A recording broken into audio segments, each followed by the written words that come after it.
कृष्णा। तो बहुत बहुत स्वागत है आज के हमारे सेशन में। और आज जो है हम चर्चा करने वाले हैं अपने पिछले सेशन को कंटिन्यूएशन मंगला आरती के बारे में। पिछले सेशन में हमने चर्चा किया था कि हमें मंगला आरती क्यों करनी है, क्यों जो है हमें मंगला आरती जो है वो करनी चाहिए, उसकी क्या इम्पोर्टेंस है, उसको हमने चर्चा किया था। और कुछ प्रैक्टिकल टिप्स को भी चर्चा किया था कि किस प्रकार से हम मंगला आरती को अपने लाइफस्टाइल में मैनेज कर सकते हैं। आज आगे उसको चर्चा करेंगे कि मंगला आरती करनी कैसे है, मंगला आरती क्या है, उसको हम चर्चा करेंगे। तो मंगला आरती में जो कि 4:30 बजे से होती है, तो हम समय के अनुसार थोड़ा सा समझेंगे कि हम किस प्रकार से करते हैं और उसके हिसाब से हम चर्चा कर रहे हैं। जैसे कि 4:30 बजे जो है शंख बजता है, जिसके बाद भगवान का दर्शन खुलता है। लेकिन इसका अर्थ ये नहीं है कि भगवान 4:30 बजे ही एग्जैक्ट उठाए जाते हैं, नहीं, भगवान को उससे पहले उठाया जाता है। जनरली हम लोग 4:10 पे भगवान को उठाने का जो प्रक्रिया है उसे प्रारंभ करते हैं, जिसमें सबसे पहले आत्मशुद्धि है, आचमन करना, और जो है फिर उसके बाद ये सारा डीटी वर्शिप कोर्स में डिटेल में सीखते हैं कि आचमन करना है, फिर उसके बाद जो है गुरु को उठाना है, फिर परम गुरु को उठाना है, और फिर उसके बाद उनके माध्यम से सेवा करते हुए जो है भगवान को, जो कि हायरार्की में होते हैं, उनको उठाते हैं, उनको आसन पर बिठाते हैं, और उन्हें दर्शन देने के लिए रेडी करते हैं।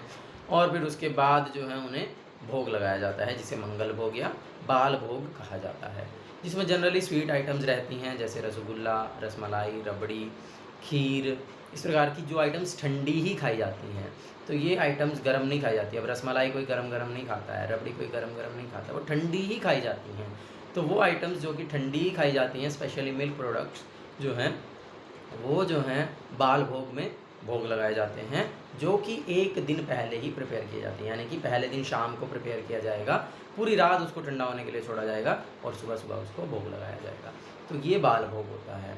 और इस प्रकार से बाल भोग लगने के बाद सारा कुछ हो जाता है, फिर आरती की प्लेट जो है वो मंदिर में पहुंच जाती है, ऑल्टर में, और उसके बाद 4:30 बजे एग्जैक्टली हम शंख बजा करके भगवान का दर्शन खोलते हैं।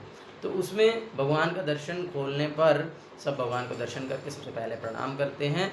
प्रणाम करने की विधि है कि हमें अपने गुरु और परम गुरु का प्रणाम मंत्र बोलना चाहिए, यानी गुरु महाराज जी का और प्रभुपाद जी का। और उसके पश्चात हमें चैतन्य महाप्रभु को प्रणाम करते हुए नमो महावदान्याय, और उसके बाद विष्णु तत्व को प्रणाम करते हुए नमो ब्राह्मण देवाय, जय श्री कृष्ण चैतन्य, और फिर हरे कृष्ण महामंत्र। ये पूरा लंबा प्रोसीजर है। एक्चुअल में हमें इस प्रकार से प्रणाम करना चाहिए, तो यदि समय अलाउ करे तो करना चाहिए, अदरवाइज हमें प्रणाम करके दंडवत करके इमिडिएटली उठना चाहिए। और फिर उसके बाद जो प्रेयर्स गाई जाती हैं मंगला आरती में हमारे इस्कॉन के अंदर, वह हैं गुरु अष्टक। इसे गुरु अष्टक हम बोलते हैं, जो कि 8 अष्टक का अर्थ होता है 8 प्रेयर्स, और गुरु अष्टक है तो in the glorification of spiritual master. तो गुरु के जो है ग्लोरिफिकेशन, गुरु के ग्लोरिफिकेशन में क्या कहेंगे, गुरु के ग्लोरिफिकेशन के लिए जो 8 प्रेयर्स जो सुबह के समय गाई जाती हैं, उनको गुरु अष्टक कहा जाता है। अच्छा, तो सबसे पहले हम उस गुरु अष्टक को ही चर्चा करेंगे, उस गुरु अष्टक का क्या अर्थ है। तो बड़ी सुंदर सुंदर लाइनें हैं, बड़ी सुंदर प्रार्थना है, जिसमें हम बोलते हैं संसार दावा नललीढ़ लोका त्राणाय कारुण्य घनाघनत्वं प्राप्तस्य कल्याण गुणार्णवस्य वंदे गुरो श्री चरणारविंदम। श्रील विश्वनाथ चक्रवर्ती ठाकुर जी के द्वारा लिखा गया ये अष्टक है, और बहुत ही सुंदर इसके अर्थ हैं। सबसे पहली जो बात है, बड़ा सुंदर एक्सप्लेनेशन दिया है कि ये संसार दावा नल लीढ़ लोका, ये जो संसार है, ये जो भौतिक संसार है, ये कैसा है, ये दावा नल के समान है।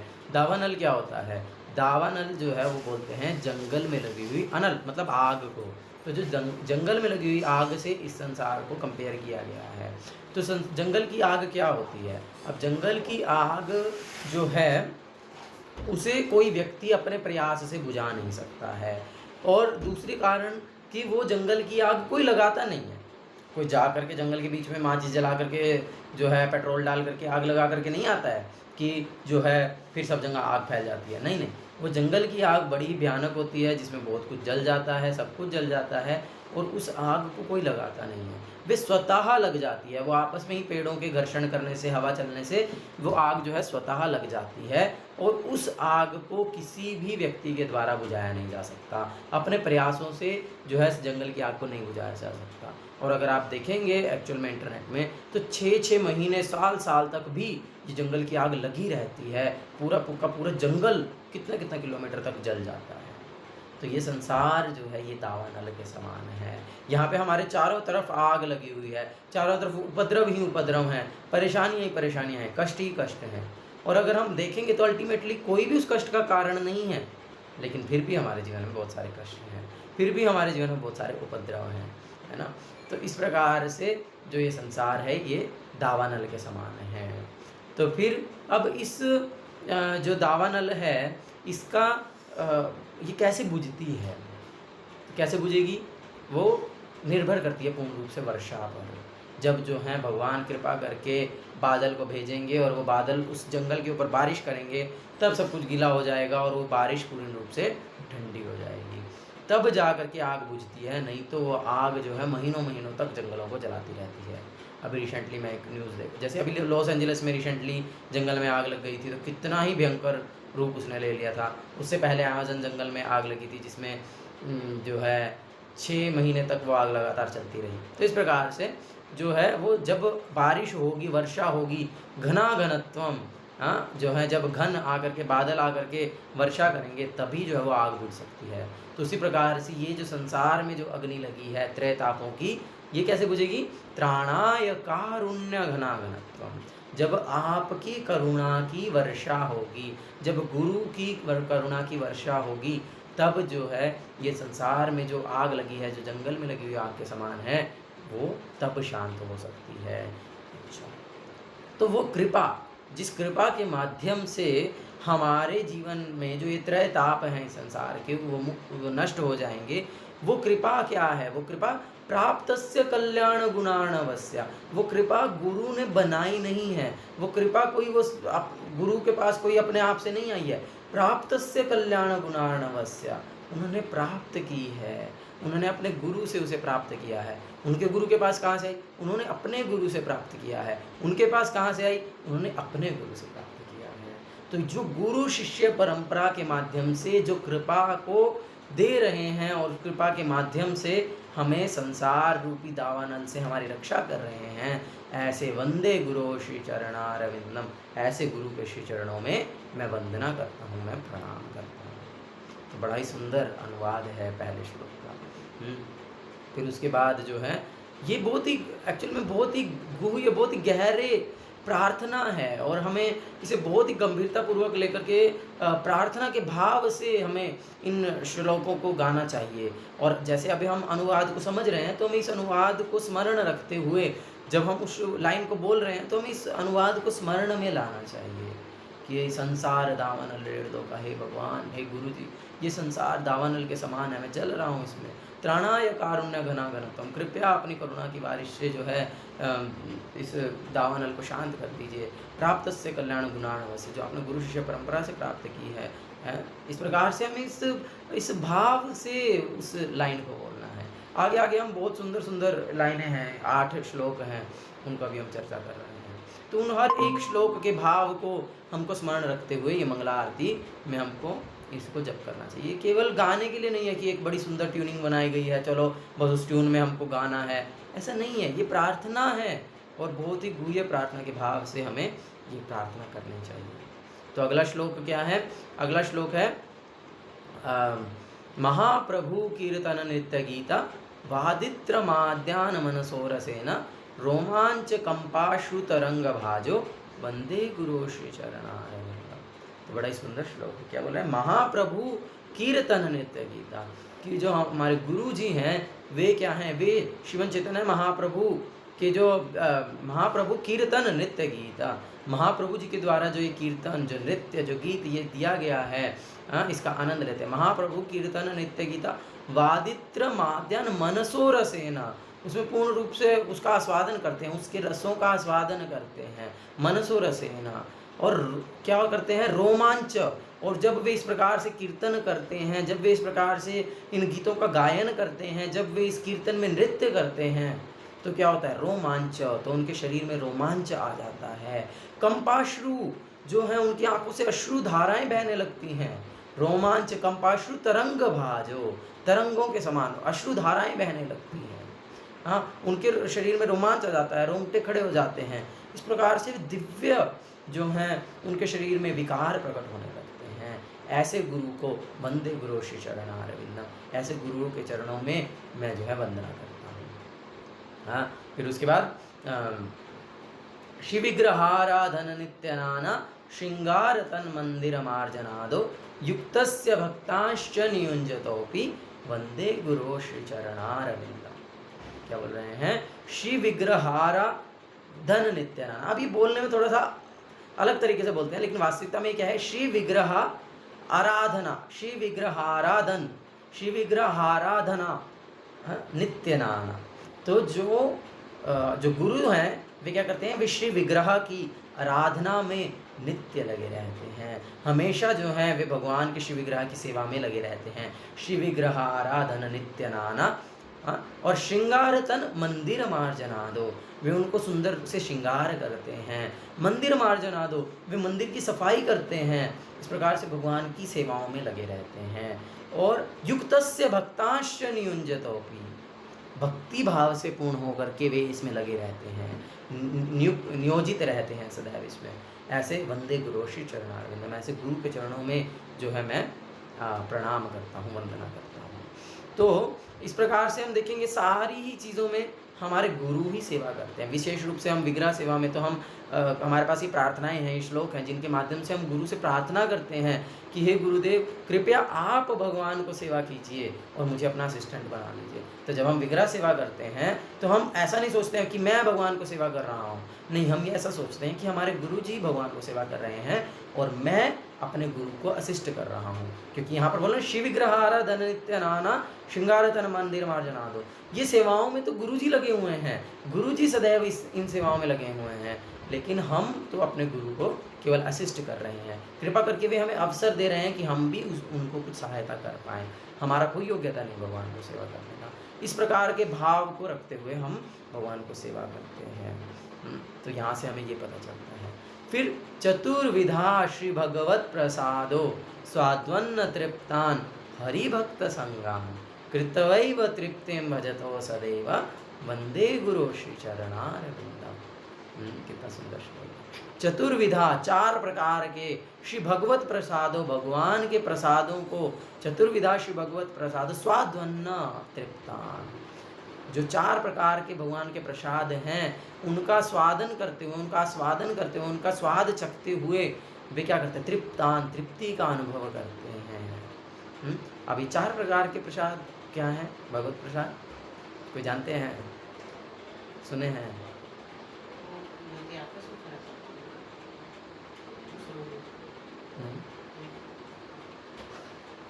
हाँ जी, कोई जानते हैं?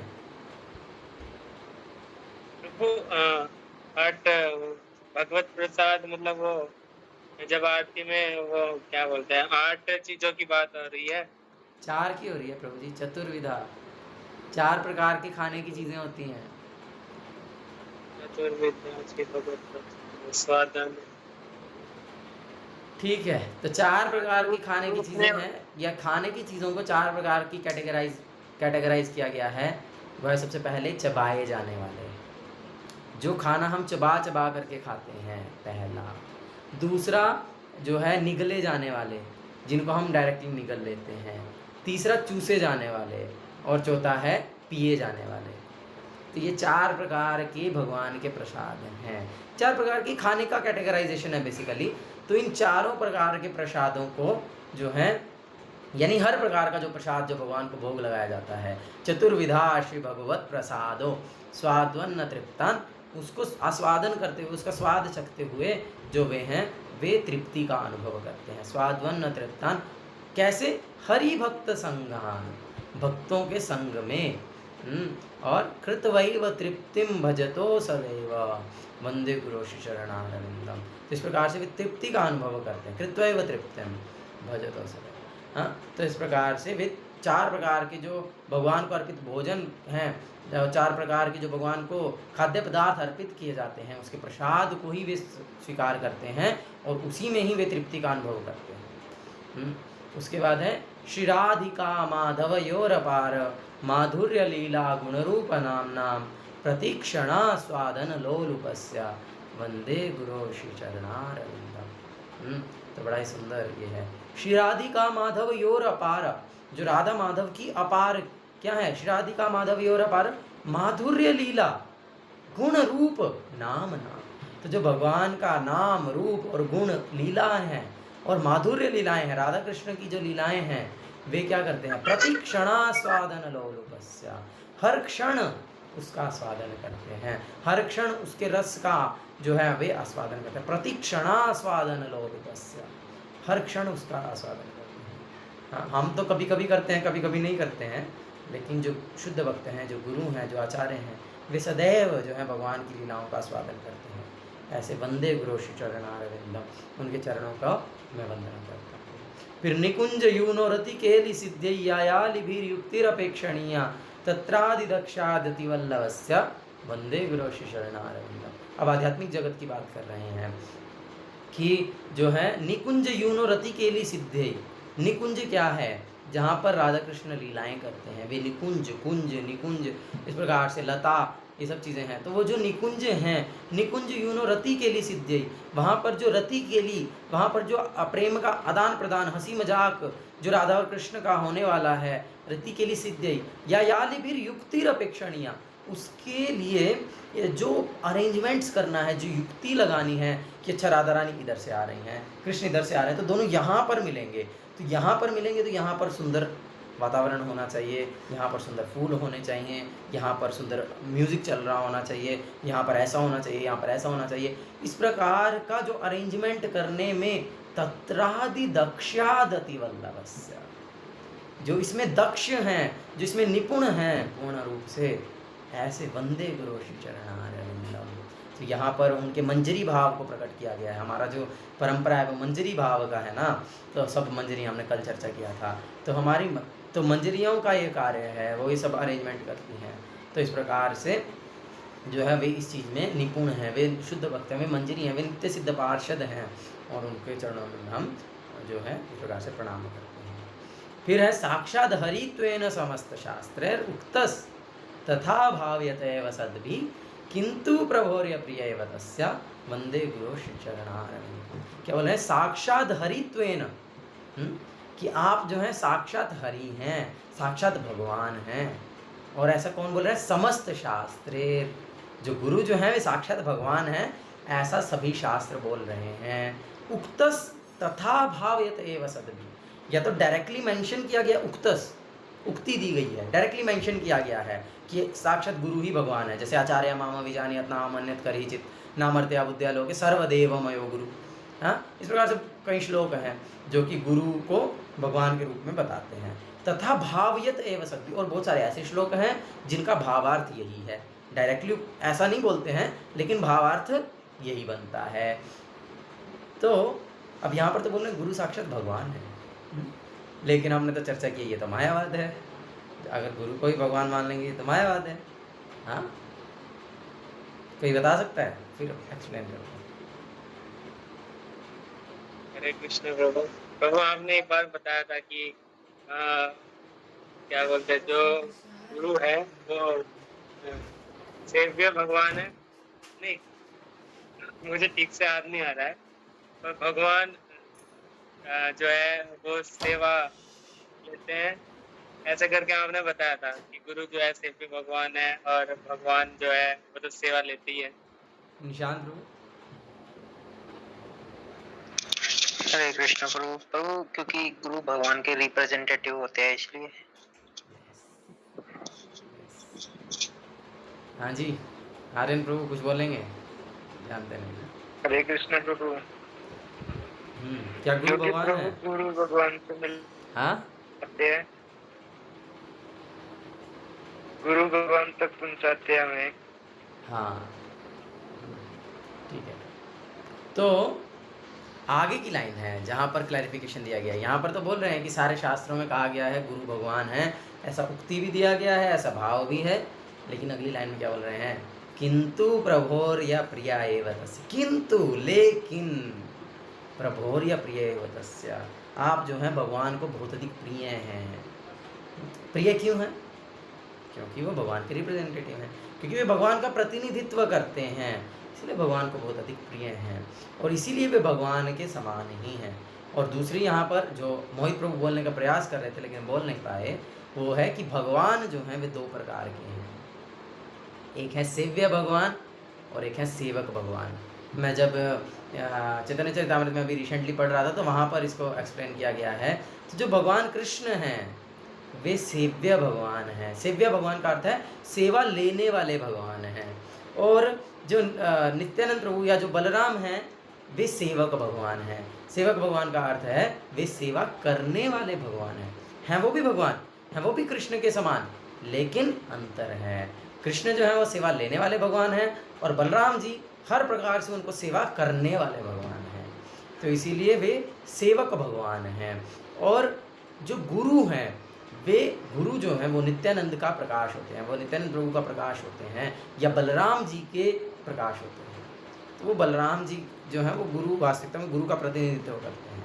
गुरु तत्व जो है वो बलराम तत्व नित्यानंद तत्व में आता है।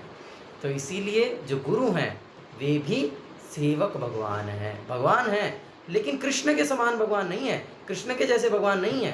कृष्ण सेव्य भगवान है, कृष्ण सेवा लेने वाले भगवान हैं और गुरु सेवा करने वाले भगवान हैं। तो ये अंतर है दोनों ही भगवान, लेकिन वो सेवा लेने वाले भगवान, वो सेवा करने वाले भगवान, तो ये दोनों समान नहीं है। जब हम समझते हैं कि गुरु और कृष्ण एक ही हैं, दोनों में कोई अंतर नहीं है, हमारे गुरु ही राधा रानी है, हमारे गुरु ही कृष्ण है, जैसे कि आजकल बहुत सारे लोग बोलते हैं, आपने सुना भी होगा, तो ये मायावाद है। ये मायावाद है। तो इसीलिए बैक टू द टॉपिक, तो जो गुरु हैं जो कि साक्षात भगवान हैं लेकिन भगवान को बहुत प्रिय हैं, यानी कि सेव्य भगवान हैं, ऐसे गुरु के चरणों में मैं वंदना करता हूँ।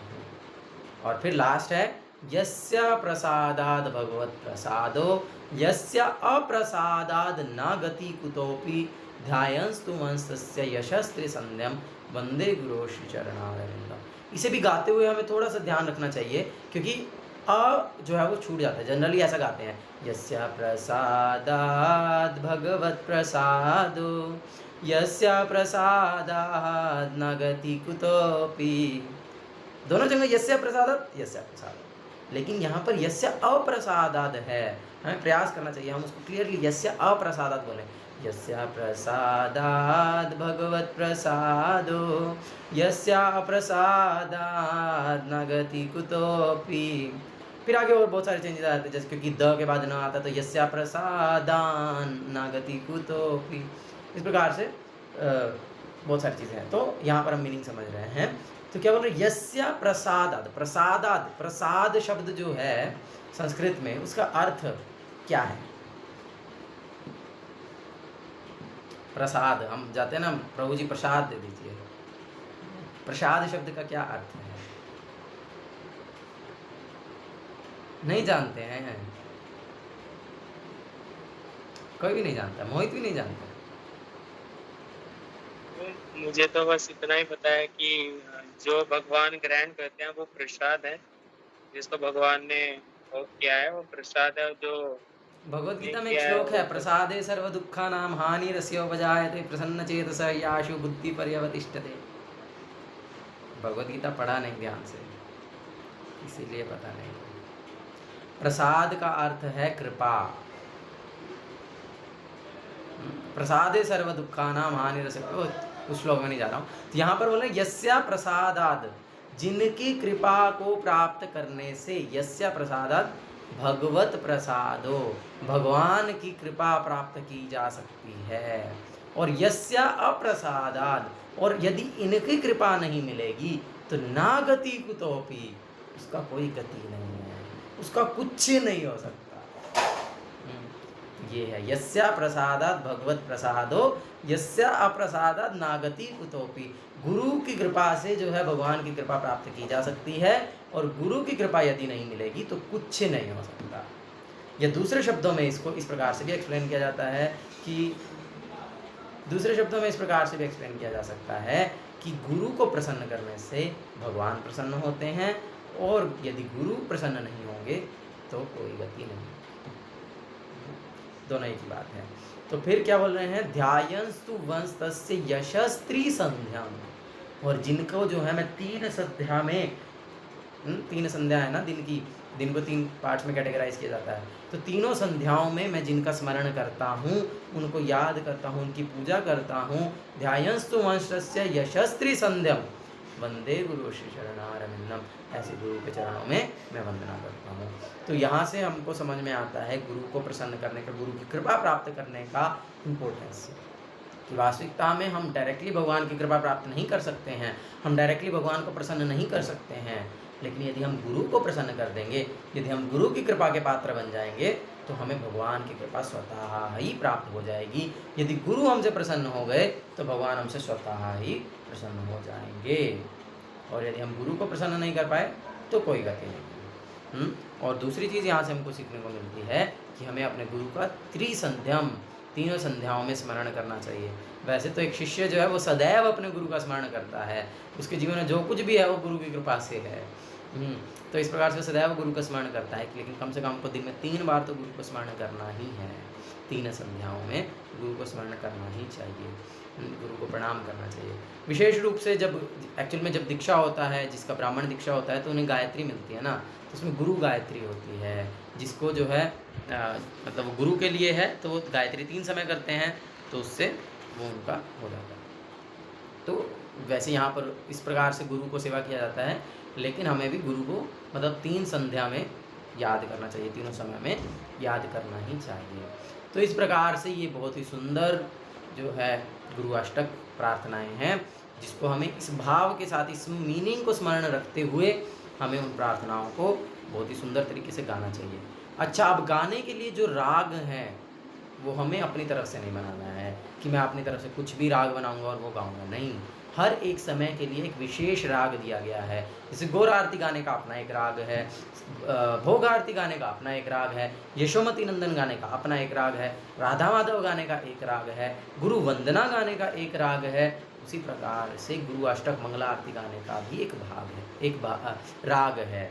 हमें उस राग को ही फॉलो करना है, उसे हमें सीखना होगा। वो प्रभुपाद जी का जो ट्यूनिंग है, जो जनरली जो इस्कॉन में जो ट्यूनिंग गाया जाता है, हमें उसी ट्यूनिंग के साथ इस जो गुरु अष्टक है उसे हमें गाना चाहिए। आप यूट्यूब पे देखोगे तो आपको यूट्यूब पे बहुत सारे अलग अलग राग मिल जाएंगे मंगला आरती के, लेकिन वास्तविकता में मंगला आरती एक ही राग में गाई जाती है, उसी राग में हमको गाना चाहिए।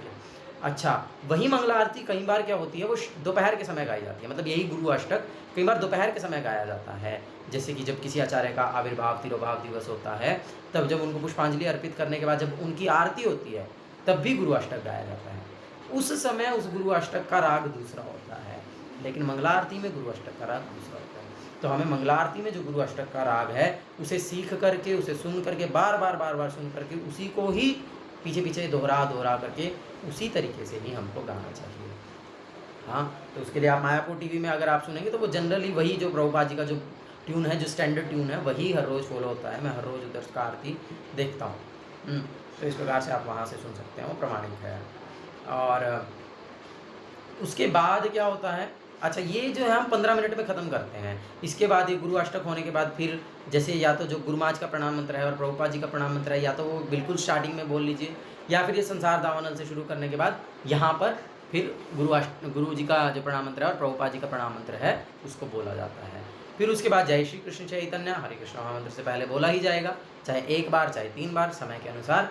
और फिर उसके बाद हरे कृष्ण महामंत्र, तो वो भी समय के अनुसार जितना हम कर सकते हैं उसके अनुसार। तो हम जनरली 8 मिनट में, 9 मिनट में अगर उस राग से चलें तो हमारा संसार दावानल जो प्रेयर्स है वो ख़त्म होना चाहिए। और उसके बाद 15 मिनट तक, मतलब 4:38-39 तक हमारा ये हो गया। उसके बाद 4:45 तक हमको हरे कृष्णा कीर्तन करना चाहिए, जिसमें लास्ट में हमारे जो भी मंदिर में जो भी हमारे सामने जो विग्रह हैं, जो भी चित्रपट हैं, हमें उनकी जय ध्वनि बोलनी चाहिए। जैसे अगर हमारे मंदिर में जगन्नाथ बलदेव सुभद्रा हैं तो हमें जय जगन्नाथ जय बलदेवा जय सुभद्रा उनका जय ध्वनि बोलना है। फिर हमारे पास गौर निताई हैं तो गौर निताई का बोलना है। अगर किसी के पास राधा श्याम सुंदर का राधा माधव का चित्रपट है तो वो उनके बारे में बोलेंगे। पंचतत्व हैं तो पंचतत्व के बारे में बोलेंगे। इस प्रकार से सबका जय ध्वनि करने के बाद प्रभुपाद जी का जय ध्वनि, फिर गुरु महाराज का जय ध्वनि और फिर निताई गौर हरि बोल। इस प्रकार से इसको हम फिनिश करते हैं। अब जनरली जो क्या होता है कि जनरली इसके बाद जय ध्वनि बोली जाती है, जो कि जिसमें हम सभी आचार्यों को, सभी भगवान को, सभी धामों को स्मरण करते हुए उनकी जय बोलते हैं, उसे जय ध्वनि बोलते हैं। तो वो जो जय ध्वनि है, अरे समय तो हो गया, तो आज अभी शॉर्ट में इसको कंप्लीट करता हूँ, फिर हम कल आगे इसको आगे चर्चा करेंगे। तो जय ध्वनि बोलने के बाद फिर नरसिंह आरती होती है, लेकिन हम लोग साथ में ही नरसिंह आरती करते हैं, मतलब ये ख़त्म किया साथ के साथ नरसिंह आरती किया, फिर उसके बाद जो है जय ध्वनि बोलते हैं। तो दोनों ही तरीके से कर सकते हैं। तो फिर नरसिंह आरती करते हैं, उसके बाद फिर जो है एक प्रेयर्स हैं जो कि गुरु महाराज दिए हैं, जीबीसी ने दिया है, उसको हम बोलते हैं। और फिर उसके बाद अगर हम पहले दिन बुक स्टॉल लगाने के लिए गए या जो भी सेवा किया है उसको भगवान के समक्ष प्रस्तुत करते हैं। भगवान आपकी प्रसन्नता के लिए इतनी पुस्तकों का वितरण किया गया, उस प्रकार से उन्हें अर्पित कर देते हैं। उसके बाद भगवान का जो दर्शन है वह बंद हो जाता है और उसके बाद फिर तुलसी आरती होती है। तुलसी आरती के बाद चैतन्य शिक्षाष्टकम और चैतन्य शिक्षाष्टकम के बाद 10 नाम अपराध, फिर वैष्णव प्रणाम और फिर गुरु महाराज का और प्रभुपाद जी का जो डेली का कोट है उसको पढ़ करके मंगला आरती आधे घंटे में हम फिनिश करते हैं।